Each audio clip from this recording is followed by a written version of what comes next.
Legendary boy band na The Beatles bibigyan ng Lifetime Achievement Award ng Grammy. Detalye mula kay Eagle News reporter Quincy. Tama ka dyan, Angelo. Pararangalan nga ang The Beatles ng Lifetime Achievement Awards kasama ng 6 pang awardees. Kabilang sa tatanggap ng naturang award ang Isley Brothers at electronic music pioneers na Kraftwerk. Bukod sa The Beatles, kabilang din si Chris Christopherson, sikat na American country music singer na tatanggap ng award sa Grammys show. Kasama sina Mexican composer Armando Manzanero, Clifton Chenier at late US violinist na si Mad Paul. Inilarawan ng Academy ang 7 times Grammy-winning rock band na The Beatles na kilala rin bilang Fab Four na isa sa pinakamaimpluwensyang grupo sa music history dahil nga naman sa kanila nagsimula ang rock and roll music noong 1950s.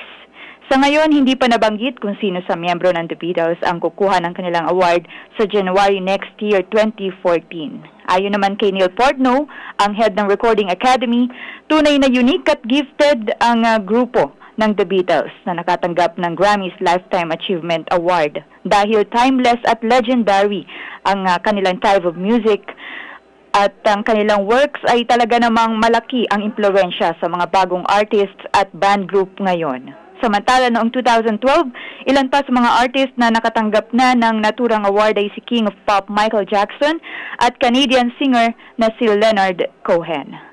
At yan ang latest sa ating balitang showbiz ngayong tanghali. Ako si Quincy, Eagle News.